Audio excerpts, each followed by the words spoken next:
won't even try to do any Welsh accent or Welsh expression. Let's just start with good day and welcome to the next country and setup guide. This time visiting Wales, a true legend of the calendar with much rallying history. A side note, officially known as the Wales Rally GB, so including Great Britain in the name, it is most often just referred to as Wales. Here though, the game deviates from calling by nation name. Apart from New England and Wales, all other locations are named by the sovereign nation. In case of Wales, it's just a constituent country without sovereignty, and in case of New England, it's just a broad region instead of any country. Anyway, let's dive into the mud now, starting as usual with the setup. If we would compare the character of the 6 new locations to the 6 old ones, I would align Wales mostly towards Australia. It serves a similar niche, consisting of several driving challenges that are in conflict with each other. You have to conquer some very fast straights, including some high speed and narrow jumps, but also technical tight areas through the forests, some very slow turns and hairpins, several narrow gates and roadside barriers, as well as 2 waterfalls. And in all of this, there are also nasty roadside edges scattered around, similar to what you find in New Zealand. Making a setup recommendation with this tends to be difficult, as it is highly dependent on your personal driving style. Let's try it regardless, just some general points. Set up your suspension for jump landings, so higher ride height, stiff springs, loosed fast bump dampers and stiff rebound. But do all of this just roughly halfway. The jumps in the Welsh forests are not as high as some other locations and also rarely as fast. And more importantly, the general road surface is more bumpy than in Poland or New Zealand. Therefore, you need a bit softer springs and a bit softer slow bump dampers to drive across the surface smoothly. Apart from that, I'd say make your gears a tiny bit longer, but just 2 or 3 clicks. There are just a few places where you run out of last gear, but it might gain you a second or 2 this way.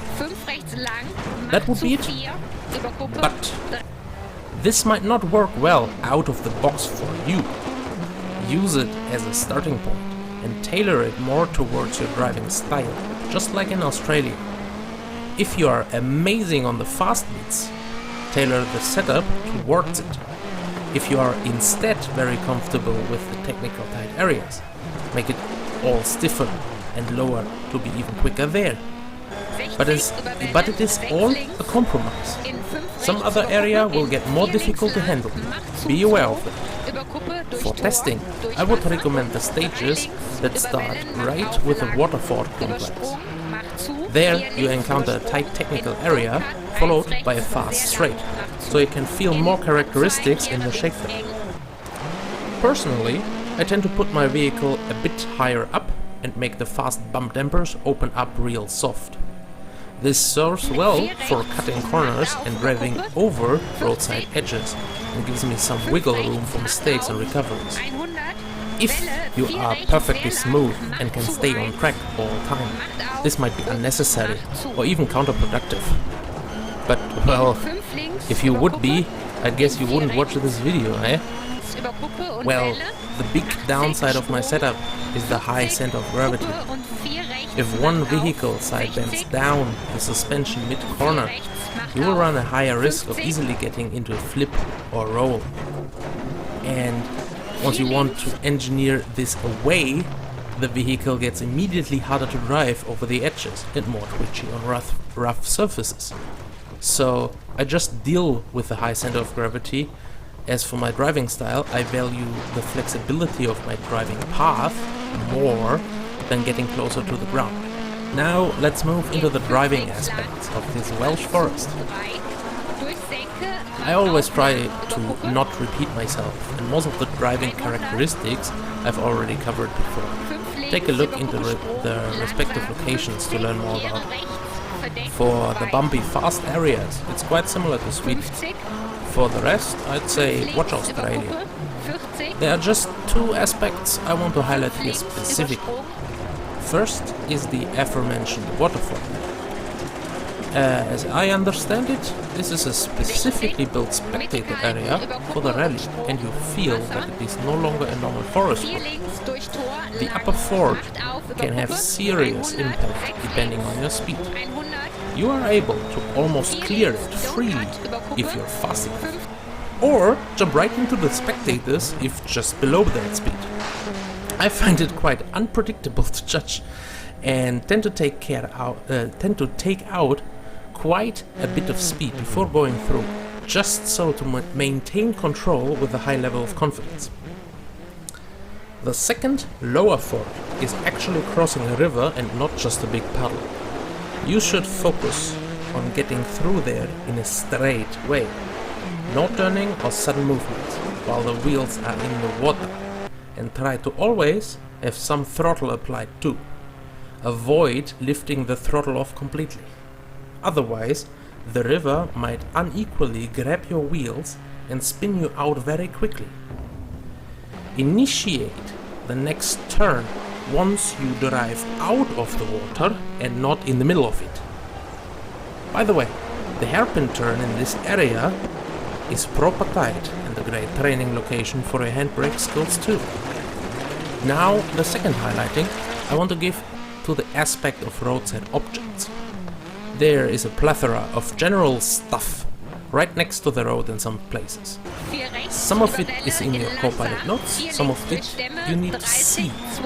Most of it will crash you if you do. Be aware of this. Just because it looks free on the side of your eyes doesn't mean it is actually. There are single tree logs, log piles, gate posts, fences, metal gates, or quite strong wooden poles. These get harder to notice in bad conditions as well, so be sharp. Speaking of conditions, this really bothers me. Back in Dirt Rally 1 I really liked Wales, but now not so much anymore. And it has nothing to do with the driving. The driving is superb. The jumps are less moon jumpy and carry much more weight. The wet, muddy surface has much more realistic difference to dry conditions, and the general weight transfer of the car is more believable than in the first game. No, what actually bothers me, as I found out, is the lacking Welsh atmosphere. Back in 2016, Wales was this moody, foggy backwood place, mostly wet, no real sunshine, and this British backcountry feel Wales is known for, at least for me. Now, most of this is gone away. It's either sunny, cloudy, or complete monsoon rainfall in Wales. No more fog, no more misty rain, or rain showers. It's flooding or it's dry. And the sunset and daytime look too inviting, especially since there is also no dusk time available. I am not saying it looks bad. It doesn't. The conditions look great. It's just that they paint a different feeling onto this beloved location from the first one. I really hope that there might be a weather update in the future.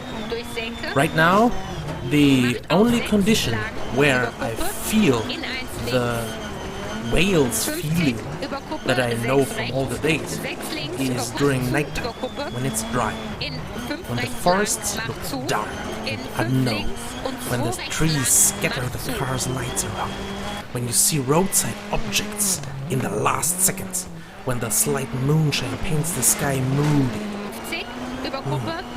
Please leave a comment how you feel this Wales compared to the old Wales. Would be curious if there are more who see it this way. Or is the new happy sunny Wales a welcome change or improvement to you? Concluding this, legendary Wales is a collection of driving challenges and difficult to master. Hopefully this guide has been helpful to improve your messy mud games in the British forests. Next time we will tackle the mountain roads of very old nation and inventor of democracy, Greece. Until then, have a fabulous time, and I'll leave you with a quote from Walter Röhrl. Good drivers have dead flies on the side windows.